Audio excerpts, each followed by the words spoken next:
Hello friends, स्वागत है आपका गुरुकुल टेक्नो क्लासेस में। एक कदम लक्ष्यता की ओर। यहाँ पर हम आपके लिए लेके आते हैं साइंस के कुछ इंपॉर्टेंट क्वेश्चंस जो आपके कॉम्पिटिटिव एग्ज़ाम के लिए काफ़ी हेल्पफुल रहते हैं।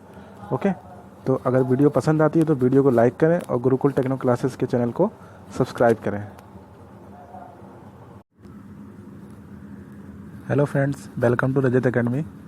आज हम यहाँ पे लेके आए हैं जनरल साइंस के MCQs की सीरीज़ नंबर 7, जहाँ पर हम साइंस के कुछ इंपॉर्टेंट क्वेश्चन डिस्कस करने वाले हैं। ध्यान दीजिएगा, ये सारे क्वेश्चंस हमारे यांत्रिकी से रिलेटेड हैं, फिजिक्स से रिलेटेड है। ओके, तो चलिए स्टार्ट करते हैं। पहला क्वेश्चन है हमारा, एम्पियर नापने की इकाई क्या है? एम्पियर नापने की इकाई क्या है, ये हम लोग को बतानी है। तो एम्पियर में किसको नापते हैं हम लोग? करंट को नापते हैं, धारा, विद्युत धारा को हम लोग एम्पियर में नापते हैं। विद्युत धारा का मात्रा क्या होता है हमारा? एम्पियर होता है। वोल्टेज का मात्रा क्या होता है हमारा? वोल्ट। प्रतिरोध का मात्रा क्या होता है हमारा? ओम। पावर का मात्रा क्या होता है? वॉट।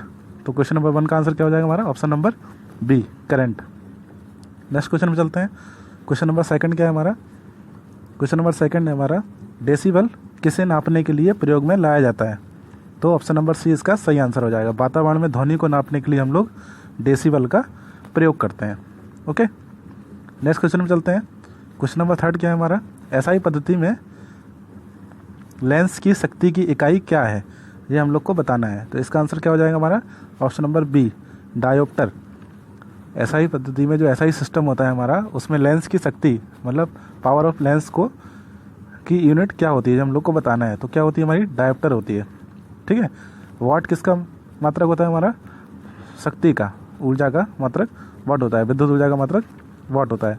ओके, मीटर किसका है? लंबाई का मात्रक है। अब देखिए, एसआई सिस्टम, जो एसआई पद्धति होती है हमारी, मात्रकों, कुछ इकाइयों को नापने के लिए, राशियों को नापने के लिए हमारी कुछ पद्धति बनाई गई हैं। ओके, जैसे MKS पद्धति, CGS पद्धति, FPS पद्धति, ठीक है, और हमारा SI यूनिट, SI सिस्टम। ठीक है, ये 4 तरह के सिस्टम है। इन चारों तरह के सिस्टम में जो राशियाँ होती हैं हमारी, ठीक है, उनको अलग अलग मात्रकों में नापा जाता है। ओके, तो SI सिस्टम हमारा, लेंस की शक्ति का मात्रक क्या है हमारा?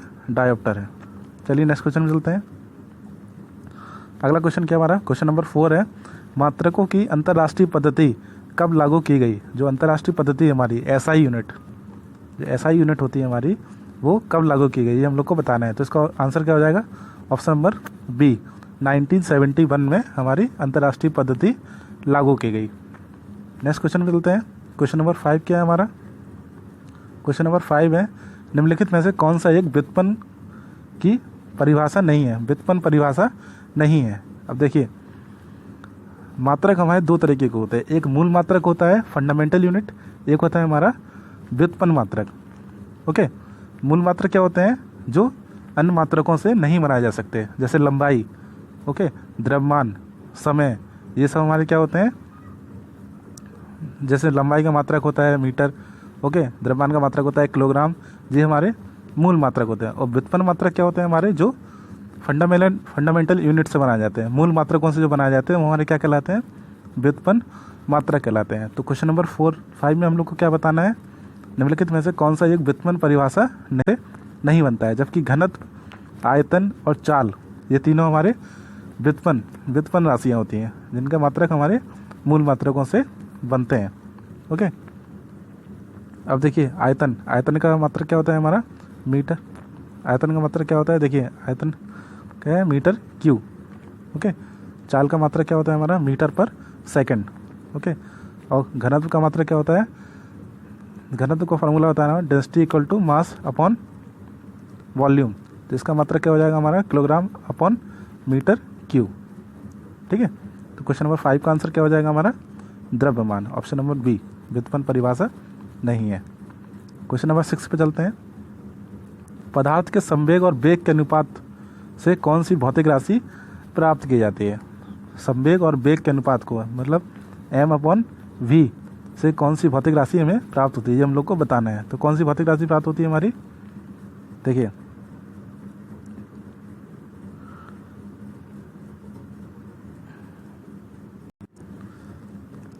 देखिए, पदार्थ के संवेग p, संवेग को p से हम लोग डिनोट करते हैं, और वेग को हम लोग v से डिनोट करते हैं। तो इसका इक्वल टू क्या हो जाएगा हमारा m, जो हमारा मास होता है, mass equal to momentum upon velocity. Okay, तो क्वेश्चन नंबर 6 का आंसर क्या हो जाएगा हमारा, पदार्थ के संवेग और वेग के अनुपात से कौन सी भौतिक राशि प्राप्त की जाती है, द्रव्यमान है, द्रव्यमान हम लोग की प्राप्त की जाती है। ओके, नेक्स्ट क्वेश्चन में चलते हैं। क्वेश्चन नंबर 7 क्या है हमारा, यदि किसी चली हुई वस्तु के वेग को दुगना कर दिया जाए तो उसकी तो क्या हो जाता है। यदि किसी चलती हुई वस्तु, जो वस्तु चल रही है गतिज अवस्था में है, उसके वेग को अगर दुगना कर दिया जाए, वेलोसिटी अगर हमारी 2 टाइम्स कर दी जाए तो उसका क्या हो जाएगा, तो हमारी जो काइनेटिक एनर्जी है वो 4 गुना हो जाती है, गतिज ऊर्जा हमारी 4 गुना हो जाती है। अब गतिज ऊर्जा का फॉर्मूला क्या रहता है हमारा, के, गतिज ऊर्जा को हम लोग के से प्रदर्शित करते हैं, के इक्वल टू हाफ mv², ये हमारा गतिज ऊर्जा का फॉर्मूला होता है। ओके, नेक्स्ट क्वेश्चन चलते हैं। क्वेश्चन नंबर 8 क्या है हमारा, किसी पिंड के द्रव्यमान तथा भार में अंतर होता है, किसी पिंड के द्रव्यमान तथा भार में अंतर होता है, तो इसका आंसर क्या हो जाएगा हमारा, ऑप्शन नंबर बी, द्रव्यमान स्थिर रहता है जबकि भार हमारा परिवर्तनीय होता है। द्रव्यमान हमारा स्थिर रहता है, द्रव्यमान हम जिसको हम लोग m से प्रदर्शित करते हैं वो हमारा कांस्टेंट रहता है, जबकि भार जो वेट होता है हमारा वो हमारा परिवर्तनीय होता है। वेट का फॉर्मूला क्या होता है, W = mg। Okay, next question में चलते हैं। क्वेश्चन नंबर 9 क्या है हमारा, प्रत्येक क्रिया के बराबर व विपरीत दिशा में एक प्रतिक्रिया होती है, ये हम लोग को बताना है।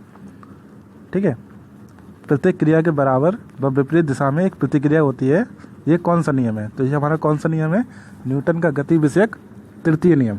न्यूटन का गति विषयक तृतीय नियम होता है जो हमारा, प्रत्येक क्रिया के विपरीत प्रतिक्रिया होती है। न्यूटन ने 3 नियम दिए थे हमारे, बल की परिभाषा हमें कौन से नियम से मिलती है, दूसरे नियम से मिलती है, F = ma, जो फार्मूला होता है हमारा किस नियम से मिलता है, न्यूटन के दूसरे नियम से मिलता है। नेक्स्ट क्वेश्चन में चलते हैं। क्वेश्चन क्या है हमारा, कोई पिंड तब तक ब्राह्म अवस्था में ही बना रहेगा जब तक उस पर बाह्य बल कार्य करता है, यह किसका कथन है, ये हम लोग को बताना है, यह किसका कथन है, तो किसका कथन है हमारा, न्यूटन का। जब तक कोई ब्राह्म अवस्था में बना रहेगा, जब तक कोई पिंड ब्राह्म अवस्था में बना रहेगा जब तक उस पर बाह्य बल कार्य करता है, ये कौन सा नियम है हमारा, न्यूटन का प्रथम नियम है। ओके, क्वेश्चन नंबर 10 पे चलते हैं। न्यूटन के पहले नियम को क्या कहते हैं हम लोग, न्यूटन के पहले नियम को क्या बोला जाता है, ये हम लोग को बताना है। तो पहला नियम क्या होता है हमारा, जड़त्व का नियम। और ये नियम क्या कहता है हमारा, न्यूटन का प्रथम नियम बोलता है अगर कोई वस्तु ब्राह्म अवस्था में है तो तब तक वह ब्राह्म अवस्था में बनी रहेगी जब तक उस पर कोई बाह्य बल ना लगाया जाए। ओके, क्वेश्चन नंबर 11 पे चलते हैं। गाड़ी खींचता हुआ घोड़ा किस बल के कारण आगे बढ़ता है, ये हम लोग को बताना है। गाड़ी खींचता हुआ घोड़ा किस बल के कारण आगे बढ़ता है, तो इसका आंसर क्या हो जाएगा हमारा, ऑप्शन नंबर सी, घोड़े द्वारा अपने पैरों से पृथ्वी पर आरोपित बल। घोड़े द्वारा जो बल लगाया जाता है पृथ्वी पर उसके पैरों द्वारा, उसी बल के कारण हमारा घोड़ा गाड़ी खींचते हुए आगे बढ़ता है। ओके, क्वेश्चन नंबर 12 पे चलते हैं।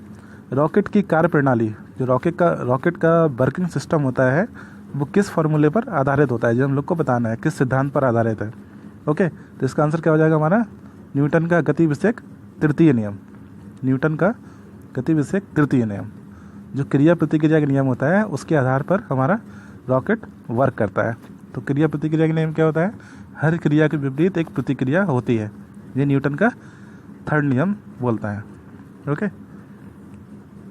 क्वेश्चन नंबर 13 क्या है हमारा, बल गुणनफल है, हमें बताना है बल क्या है, एक गुणनफल है, किसका गुणनफल है, F = ma, ये हमारा क्या होता है, बल का फॉर्मूला होता है, फोर्स = मास इंटू एक्सेलरेशन। तो इसका आंसर क्या हो जाएगा हमारा, द्रव्यमान और त्वरण का। ओके, तो बल किसका गुणनफल होता है, द्रव्यमान और त्वरण का। क्वेश्चन नंबर 14 पे चलते हैं। क्वेश्चन नंबर 14 है हमारा, व्यक्ति पृथ्वी की सतह की तुलना में चंद्रमा पर अधिक ऊंचा क्यों उछल सकता है, ये हम लोग को बताना है, क्यों उछल सकता है। तो इसका आंसर क्या हो जाएगा हमारा, ऑप्शन नंबर सी, चंद्रमा में गुरुत्वाकर्षण के कारण पृथ्वी की तुलना में कम होता है। जो चंद्रमा पर गुरुत्वाकर्षण बल होता है हमारा, गुरुत्वाकर्षण होता है वो हमारा पृथ्वी का 1/6 गुना रहता है। ठीक है, 1/6 गुना रहता है। इसी कारण चंद्रमा की सतह पर व्यक्ति जो होता है हमारा ज़्यादा ऊंचा उछल सकता है। तो क्वेश्चन नंबर 14 का आंसर क्या हो जाएगा हमारा, option number C. Next question में चलते हैं। क्वेश्चन नंबर 15 क्या है हमारा, जाड़े की रातों में अत्यधिक ठंड पड़ने पर पानी की पाइप फट जाती है, क्यों फट जाती है ये हम लोग को बताना है। तो इसका आंसर क्या हो जाएगा हमारा, ऑप्शन नंबर सी, जमने के बाद पानी का आयतन बढ़ जाता है। पानी का आयतन बढ़ने से जो पानी की पाइप होती है हमारी जाड़ों की रातों में अत्यधिक ठंडी होने के कारण फट जाते हैं। ओके। क्वेश्चन नंबर 16 क्या है हमारा, सड़क पर चलने की अपेक्षा बर्फ़ पर चलना कठिन होता है, क्यों होता है ये हम लोग को बताना है।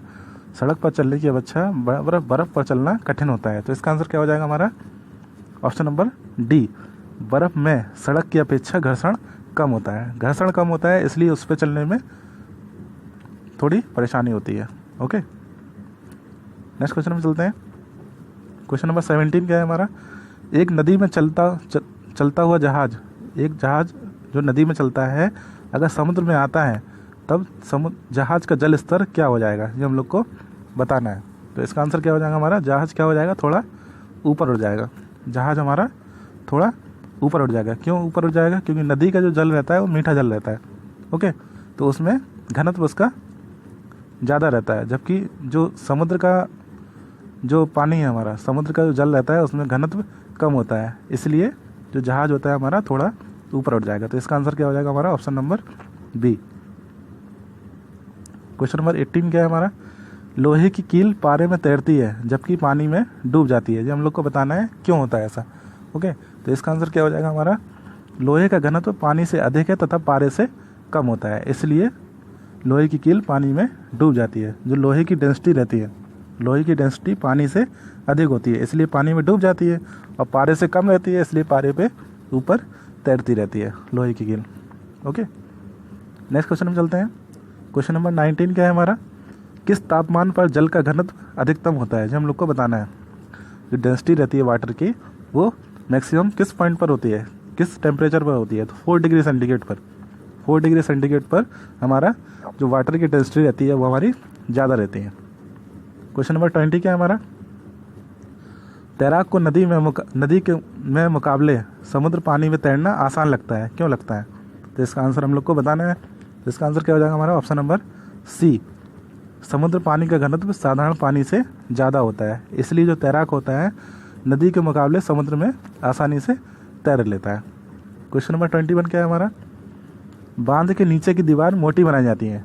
तो इसके ऑप्शन क्या दिए गए हमारे, गहराई बढ़ने के साथ द्रव का दाब बढ़ता है, गहराई बढ़ने के साथ द्रव का दाब घटता है, गहराई बढ़ने के साथ द्रव का घनत्व बढ़ता है, गहराई बढ़ने के साथ द्रव का घनत्व घटता है। तो ये क्वेश्चन आपके लिए होमवर्क है, या आपको कमेंट बॉक्स में इसका आंसर बताना है। ओके। अगर वीडियो पसंद आई हो तो वीडियो को लाइक करें और चैनल को सब्सक्राइब करें। तब तक के लिए थैंक यू सो मच। इसी तरह मैं आपके लिए अगले वीडियो लाता रहूँगा। तब तक के लिए आप खुश रहिए, स्वस्थ रहिए। Thank you so much.